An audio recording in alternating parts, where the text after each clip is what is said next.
¿Qué tal? ¿Cómo les va? Bienvenidos a la información. Comenzamos una nueva entrega de BTV Noticias en su edición central de martes para compartir con ustedes hoy otra vez sin Stephanie Line, que seguramente en algunos días se va a reintegrar a la habitual conducción del noticiero. Con muchos temas para desarrollar, mucho para conversar con todos ustedes. No tenemos tiempo para perder. Ya mismo vamos con los adelantos deportivos. Fiorella Rodríguez, ¿cómo le va? ¿Cómo estás, Nico? Un placer, el saludo para vos y la gente del otro lado. Bueno, hoy juega la Celeste, estamos en una semana clásica, es cierto, y hay final entre Peñarol y Nacional, Nacional y Peñarol. Vamos a estar con los precios de las entradas y otros detalles, pero juega Uruguay. Imagino que por acá hay expectativa. No participé de ninguna charla en la cual eso haya sido tema. En el correr del día, ninguna. No, nadie. Bueno, eso marca el contexto, ¿no? De esta selección y de lo que está pasando con Uruguay, porque es cierto que no hay vibras de que juegue la Celeste, no hay personas pensando en la picadita, ni mucho menos. Capaz que por el horario, es a las 9 de la noche, todo el mundo, la mayoría de la gente salió a trabajar a esa hora. Mirás el partido, lo tenés de fondo, pero es cierto que no está generando tanto la selección uruguaya. Hay novedades para el combinado de Marcelo Bielsa, que dejó que regresaran a sus clubes Ignacio La Quintana, José Luis Rodríguez, Sebastián Cáceres, Facundo Pelistri y Santiago Menchenko, así que seguro que estos futbolistas no van a estar. No llegó a debutar Menchenko y por supuesto que no tuvieron rodaje el resto. Vamos a ver qué equipo plasma Bielsa en la cancha y cuándo empieza a ensamblar un equipo de cara al Mundial. Vamos a estar con esto y con Jason Viera, que habló hoy en conferencia de prensa. Gracias, Fío. También tenemos mucha información del ámbito internacional de Lionel Vera. ¿Qué tal? ¿Cómo está? El saludo para usted y para la gente en casa. En el segmento internacional vamos a estar hablando de México, porque México le dijo que no a una posible intervención de Estados Unidos en el país para combatir la delincuencia. Hace algunas horas se expresó el presidente de Estados Unidos, Donald Trump, diciendo que estaría dispuesto, sí, a una posible intervención para dar fin al narco en ese país. Bueno, rápidamente salió la presidenta Claudia Sheinbaum y fue categórica diciendo que esto no sucederá. Y en otras informaciones, bueno, una falla masiva provocó la caída de varios sitios de internet en esta jornada, entre ellos la red social X, Canva y el propio ChatGPT. ¿A qué se debe? ¿Qué fue lo que sucedió? Se lo contamos en un ratito nada más. Como siempre, esto y más en el segmento internacional. Muchas personas escandalizadas con la caída de ChatGPT. Sí, parece que fue una empresa que se dedica a utilizar servidores para que las empresas suban su contenido a la nube, sean más rápidas, sean más seguras, y en un mantenimiento ahí falló y lo que dio la caída a casi varios servidores. X estuvo caído mucho tiempo. Claro, de plataformas muy importantes como la red social X, como Canva y el propio ChatGPT, que muchos lo utilizan. ¿Usted consulta el ChatGPT? Sí, claro, sí, Discúlpeme claro. que no leía GPT, que leía GPT. No, sí, claro. ¿Usted consulta seguido? Sí, teniendo una base, ¿no? Usted puede tener una base de información y puede contrastar con el ChatGPT. ¿Sobre qué tema le consulta? Bueno, por ejemplo, a veces si se tiene que remontar a épocas históricas, por ejemplo, de años, para tener en cuenta como un historial. Pero confía en eso que le dice. Bueno, no es que confíe, pero sí lo observo para chequear si información. Contrarrestar más que nada. Le pregunta, ChatGPT le responde y usted rechequea que eso esté bien. Bueno, sí, usted me va a decir que hago el trabajo doble, pero a veces digo, sí. ¿por qué no? Bueno, no, porque a veces no, pero por ejemplo, a ver, en el segmento internacional. No, pero en el segmento internacional. El que está desactualizado soy yo, claramente. No, claro, no, sí, en parte. Pero en el segmento internacional, usted entenderá que son muchas las plataformas de internet para consultar diversas informaciones. No es lo mismo como aquí en Uruguay, que usted tiene para ir a los organismos públicos, por ejemplo, o también tiene el historial de la Biblioteca Nacional. Entonces, en otros países es como bastante complicado. No lo convencí. No. Insisto, el problema soy yo. No el mundo, soy yo. Yo creo que sí. Yo creo que sí, pero bueno, cualquier cosa le paso algunos datos. No necesito que me lo diga tampoco. GPT. No, pero a ver, tampoco uno se puede quedar obsoleto con el avance de la tecnología. Yo siempre digo, la tecnología bien aplicada, bien utilizada, hace al servicio también, hace un buen servicio. El tema va cuando usted hace cosas que no se debe hacer con la tecnología, pero una buena tecnología bien aplicada siempre termina siendo una herramienta muy, muy útil, incluso para todos los periodistas. Le agradezco, ¿eh? No, a usted, que pase bien. Antes de los titulares, vamos a ir con el profe Serra. Quiero mostrarles una imagen, a ver si la tenemos ahí en para poner a pleno. Profe, lo saludamos. ¿Qué tal? ¿Qué es esa bruma que se ve? La verdad, cuando hoy llegaba a Montevideo, uno venía con un día espectacular por la ruta y ahí a la altura del aeropuerto, como si fuera una niebla, una bruma, se ve claramente en el horizonte. ¿Qué es eso? Bueno, ante todo un saludo, Nicolás, un saludo para todos. Pero voy a emplear otro término, no bruma, sí calima, que es lo que corresponde a la situación hoy aquí en la región sur del país, porque esta calima, que es producto justamente de grandes vientos en la región de Chubut, Santa Cruz, sur de Argentina, levantaron polvo al desplazarse, vientos de más de 150 kilómetros en esa región. Ese viento ha pasado, un vector, ha pasado sobre una superficie seca y ha levantado justamente estas partículas de polvo. Si fuese bruma, sería la coalescencia de partículas de polvo con pequeñas partículas de agua. Generalmente eso sucede en la zona marítima, en áreas oceánicas, etc. Es calima, esto ha venido avanzando. Y una cosa importante, varios medios me preguntaban ayer, tengo que responder esto, de que si esa nube, como la nube que provocó la explosión días pasados, tóxica, nos iba a afectar. Dije, no, mientras el viento esté de la componente norte, no. La situación cambió, rota el viento de la componente sur y llegamos a esta situación. Pero para ver la situación actual, bueno, ahora vamos a la siguiente imagen. Cabe señalar también, Nicolás, que esto reduce la visibilidad en los aeropuertos. Hay que tener cuidado y en las vías respiratorias también nos va a afectar. La temperatura está ahora 20 grados. El viento es del sur a 27 kilómetros la hora. La humedad relativa 42%. Vean que está muy baja la humedad. Y la presión atmosférica 1005 hectopascales. Si yo le digo nuevamente a Nicolás que estamos bajo un ciclón, Nicolás va a decir, ¿cómo? Pues sí. Cuando la presión está por debajo de los 1013.3 hectopascales, estamos bajo un sistema de baja presión o ciclón. ¿Por qué digo esto? Justamente para desmitificar, muchas veces se emplean terminología meteorológica que no es apropiada y conlleva un nerviosismo que no vale la pena. Profe, muchas gracias. Ahora sí compartimos con ustedes nuestros principales titulares.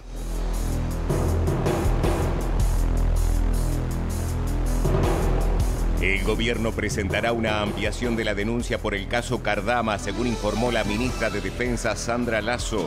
El ministro de Economía, Gabriel Odone, participó de un foro organizado por el Fondo Monetario Internacional y la OCDE, en el que se abordaron temas como inteligencia artificial, cambio climático y temas de geopolítica. En PTV Noticias recibimos al director de la empresa Factum, quien presenta los resultados de una encuesta sobre los uruguayos y la inteligencia artificial. El ministro del Interior, Carlos Negro, dijo que se evitaron daños a personas en el atentado al INR debido a la inteligencia policial.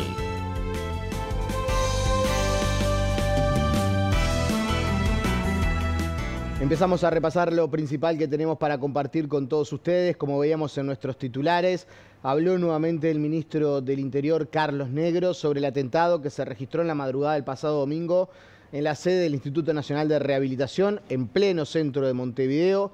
El titular de la cartera de seguridad aseguró que se evitaron daños a personas tras el atentado debido al trabajo de la inteligencia policial. Además, también aseguró que la investigación avanza para dar con los responsables materiales del atentado y también los autores intelectuales. Insisto en la importancia de la inteligencia policial dentro de la cárcel en todo esto. La información que surge de un recinto carcelario es muy abundante, es cotidiana, muchas veces no es fidedigna, pero a la medida que las investigaciones avanzan y se van determinados algunos aspectos que empiezan a ser más fieles a lo que puede acontecer, es que se empieza a trabajar en la organización de los operativos como para conjurar los peligros que a veces trascienden en los corrillos de la cárcel.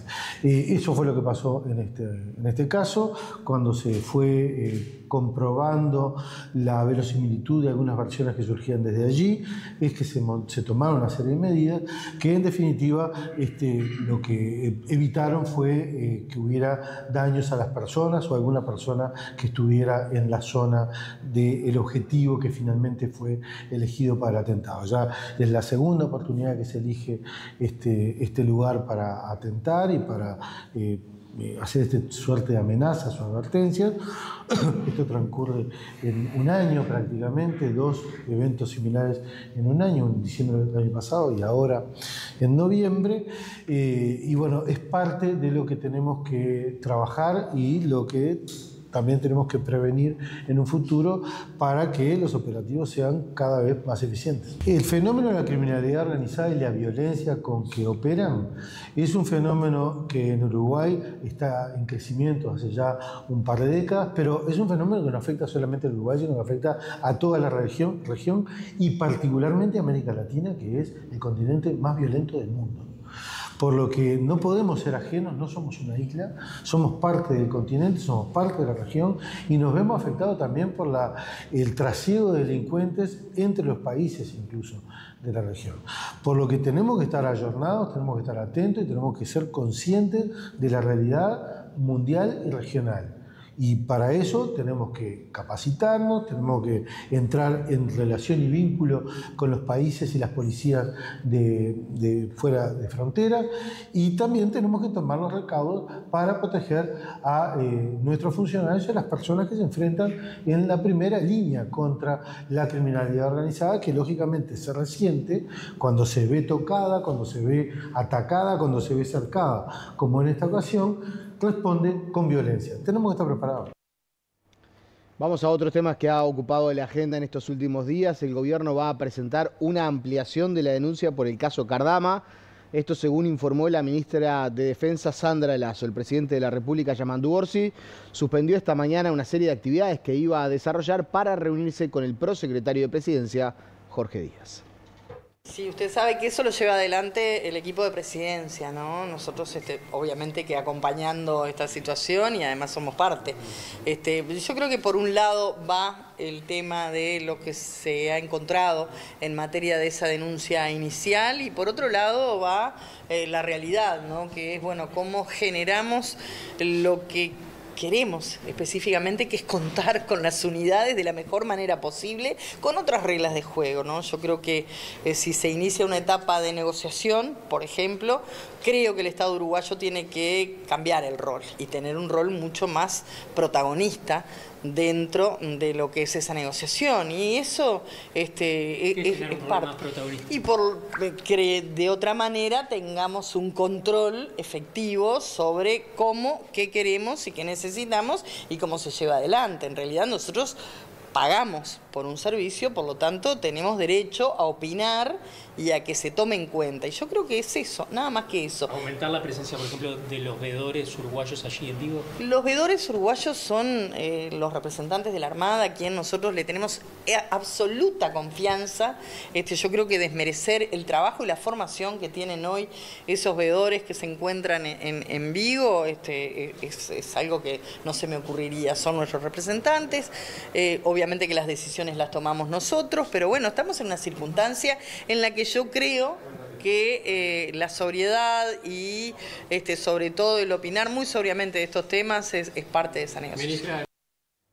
Y a todo esto el presidente del Banco República, Álvaro García, habló sobre las investigaciones internas desarrolladas por el caso Cardama y el rol que desempeñó el Banco República. La indagatoria culminó no detectando ningún tipo de irregularidad a la interna del principal banco de nuestro país.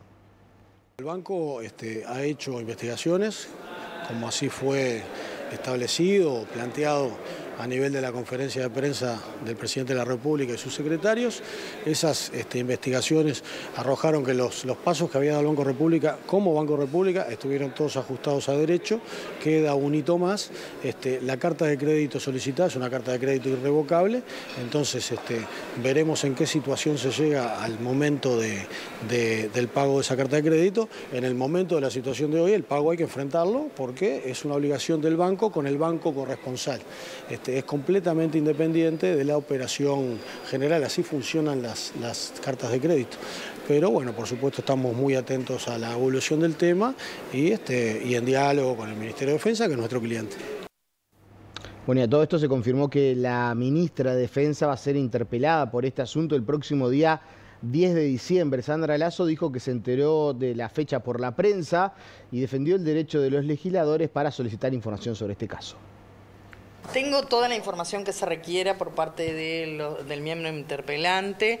También debo decir que estamos asistiendo a un momento donde, bueno, ustedes son muchas veces protagonistas de situaciones. Si bien a través de los legisladores habíamos de alguna manera acordado cuál era el mejor momento, sobre todo por la situación del Parlamento que está votando un presupuesto nacional, nadie se comunicó conmigo oficialmente, digamos, y eso es un cambio también, ¿no? Yo creo que en este país siempre nos comunicábamos, ¿no? Oficialmente. Yo me enteré por la prensa que iba a ser el 8 de diciembre y es absolutamente válida la interpelación desde el punto de vista del contralor que ejerce el Parlamento.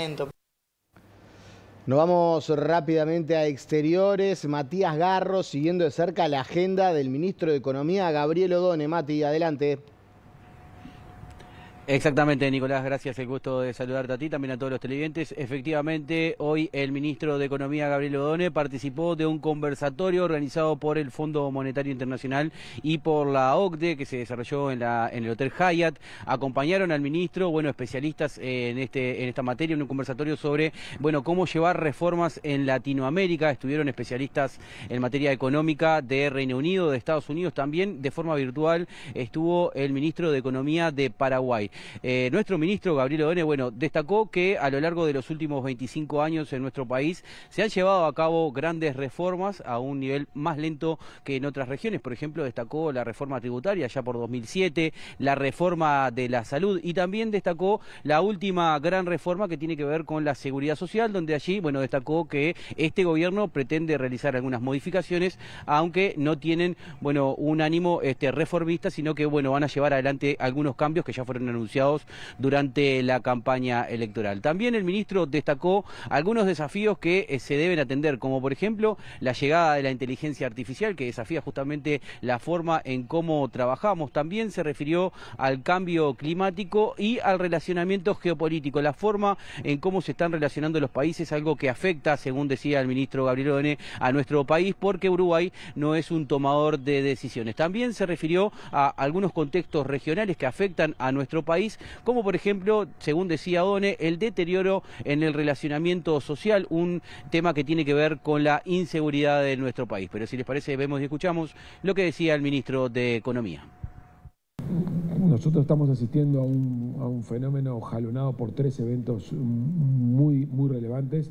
El primero tiene que ver con la irrupción de la inteligencia artificial y los desafíos que esto plantea para el mundo del trabajo y para el mundo de la protección social.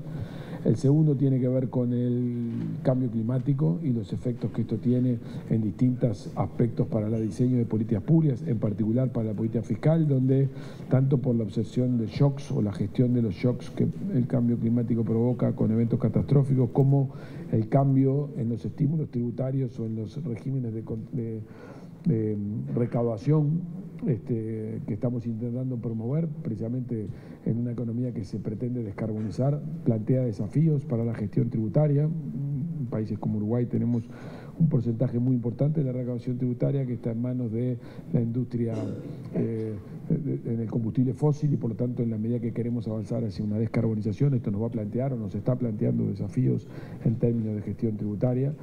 Y, por supuesto, este cambio de era al que estamos asistiendo, donde los eventos de naturaleza geopolítica que afectan los vínculos multilaterales, que afectan las decisiones de inversión, que afectan las reglas del comercio y las formas en las que el comercio se organiza, constituyen tres elementos muy importantes a no perder de vista. Procurar que este país crezca de una manera, que este país sea un país más abierto, que este país sea un país más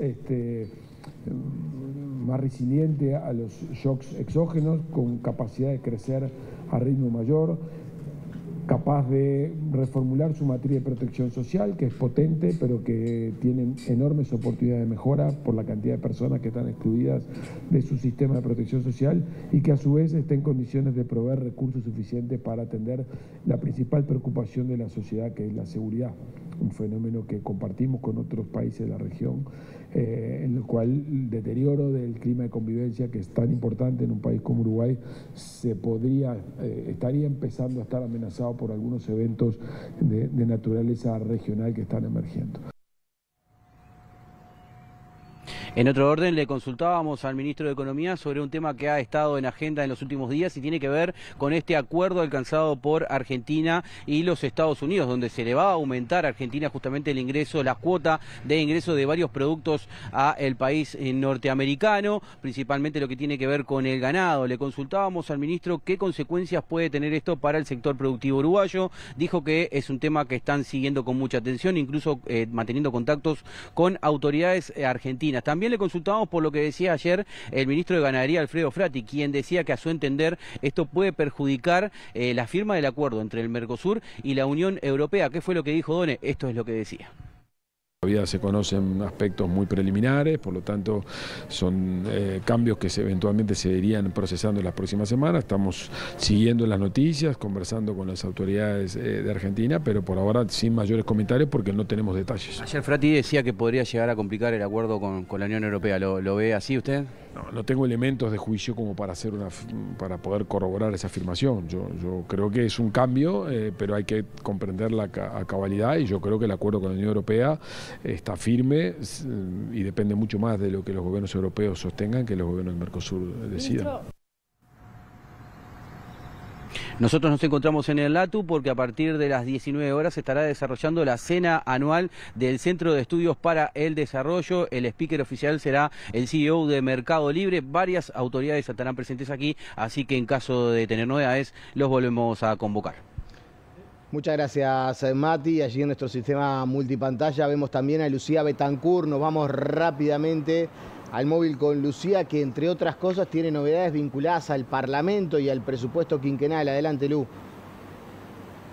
¿Cómo están? Muy buenas tardes. ¿Cómo estás, Nico? El saludo para todos, exactamente, porque continúa sesionando, como bien sabemos, la Comisión de Presupuesto integrada con Hacienda. Ya vamos a estar repasando lo que sucede en ese sentido, pero también hubo una sesión importante de la Cámara de Diputados que continúa sesionando a esta hora, pero hoy se resolvió que se va a estar interpelando al ministro de Educación y Cultura, José Carlos Maía, el próximo martes 16 de diciembre. Esto debido a la resolución de la Junta de Transparencia y Ética Pública por el tan caso conocido de Álvaro Danza. Recordemos que antes, este próximo lunes 24 de noviembre, desde la hora 10, se va a estar interpelando a la ministra de Salud Pública, Cristina Lustenberg, también por el mismo caso. Por un lado, este próximo lunes el miembro interpelante va a ser Gerardo Sotelo, el diputado por el Partido Independiente, mientras que el próximo 16 de diciembre, pero también por la resolución de la JUTEP, va a ser el miembro interpelante Pablo Abdala, el nacionalista, quien indicaba que hay aspectos que no les gustan del funcionamiento de la JUTEP. Se cuestiona la formulación de ese informe que llevó a una resolución que entienden que no fue favorable a lo que se entendía al funcionamiento en sí o el rol que estaba cumpliendo en ese entonces el propio presidente de ACE, que terminó renunciando a su actividad privada, pero continúa presidiendo la institución de salud pública. Es por eso que se resolvió con 47 votos a favor, 46 en contra, únicamente de la oposición, que la interpelación para el ministro de Educación y Cultura será el próximo martes 16. Vamos a escuchar los argumentos del legislador nacionalista. Nosotros no podemos traer al Parlamento directamente a los directores de la JUTEP. Lo hacemos a través del Ministerio del Ramo, que en este caso es el Ministerio de Educación y Cultura. El Ministerio tiene responsabilidad política, entonces el ministro, a mi juicio la tiene doblemente, como yo lo dije recién. La tiene por una razón objetiva, porque lo que pase o deje de pasar en la JUTEP tiene que responder con relación a eso el Ministerio de Educación y Cultura, pero la tiene también subjetivamente, porque yo creo que la JUTEP no actuó sola, por lo que yo dije antes. La JUTEP actuó en coordinación con el Poder Ejecutivo, con el Partido de Gobierno, con el Frente Amplio. Aquí ha habido claramente una operación política, un proceso de simulación, y yo creo que esto le hace daño a la institucionalidad, repito, nos desgasta a todos, no nos hace bien, no contribuye al clima de convivencia democrática que tenemos que tener entre todos los partidos, entre el gobierno y la oposición. Creo que se han traspasado determinados límites, porque en este país, más allá de las diferencias que todos hemos tenido históricamente, bueno, a determinados organismos que tienen competencia jurisdiccional, al Tribunal de Cuentas, a la Corte Electoral, al Poder Judicial, a la Fiscalía, los hemos respetado. A la propia JUTEP, que en tal caso actúa o debería actuar con independencia de criterio. Pero cuando la JUTEP no lo hace, y no lo hace a partir de la decisión política de dos directores políticos que coordinan su actuación con el Poder Ejecutivo, es porque entonces las cosas van mal. En tanto, desde el oficialismo, la diputada Ana Olivera dijo que se señala desde la oposición que hay intencionalidad por parte de la JUTEP, que entiende que eso no es así, que a veces los informes o los dictámenes de la JUTEP a veces gustan, a veces no, y que en ese sentido hay que seguir trabajando, pero institucionalmente para mejorar esa función, en el entendido de que mantienen su independencia. Además, adelantó que por eso solicitaron todos los dictámenes, todos los informes que la JUTEP estuvo analizando para luego ya encabezar esta próxima interpelación que, reiteramos, es el próximo 16 de diciembre. Vamos a escuchar a la legisladora Frente Amplista.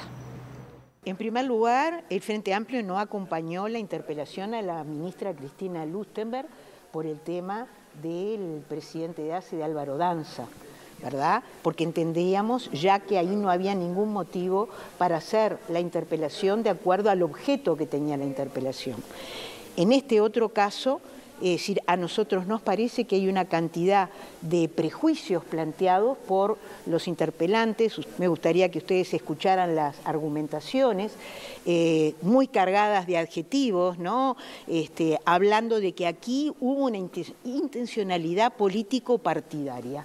Y eso nos parece que es dañino para la propia JUTEP. Nosotros ya tuvimos una discusión bastante a fondo en el presupuesto, muchos recordarán, sobre el tema de la JUTEP, al punto que muchos de los artículos que la JUTEP planteaba fueron sacados del presupuesto respecto a sus competencias. Entonces, nosotros pensamos que no es que hiere de muerte este dictamen de la JUTEP. Los dictámenes de la JUTEP a veces me gustan y a veces no me gustan, pero lo que yo no puedo es, de alguna manera, plantear o cuestionar la honorabilidad de los miembros que argumentaron en esas 52 páginas de argumentación y decir que no hay ningún argumento, es decir, que justifique el dictamen que realizan. Sobre todo, discúlpenme, porque quienes estamos en esta Cámara conocemos de larga data a los dos profesionales que hicieron el informe en mayoría. En otros temas, como les adelantábamos, sigue funcionando, al menos se prevé hasta este sábado, la Comisión de Presupuesto Integrada con Hacienda del Senado. En la ocasión recibieron hoy al presidente de la Administración Nacional de Educación Pública, Pablo Caggiani, quien dijo que los senadores le transmitieron la intención de que habrá más fondos o se intentará una redistribución para la educación, en particular universalizar la educación para los niños de 3 años, también reforzar el sistema de becas para educación media y superior, básica y superior, y que le pidieron, o le pidió el propio Caggiani a los senadores, intentar resolver, según dijo, un entuerto de que en diputados se aprobó una redistribución de recursos, una reasignación, pero que actualmente no están esos fondos para esos aspectos que se prevén contribuir en materia de refuerzos presupuestales. En ese sentido, esto es lo que decía el presidente de la ANEP. Después de que el presupuesto salió de diputados, venimos trabajando con las bancadas de senadores en de qué manera se puede digamos, aproximar más dinero para un conjunto de políticas que están planteadas en el presupuesto de ANEP. Los dos mensajes que tiene a consideración Senado prevén mayor inversión en educación. El del Poder Ejecutivo asigna menos recursos, pero aumenta la cantidad de recursos que dispone ANEP. Y hoy estuvimos evacuando varias preguntas de los senadores respecto a estas líneas de política educativa, que básicamente son universalizar 3 años, duplicar la extensión del tiempo pedagógico, generalizarlo, terciario, sobre todo en el interior del país, colocar apoyos a las familias en el caso de primaria con el bono de inicio de clases y reforzar los programas de beca en el caso de secundaria y UTU, tanto media básica como media superior, con el propósito de llegar de unos 14.000 becarios que tenemos hoy a 70.000 y además aumentar los montos de unos 10.000 pesos a unos 25.000 pesos.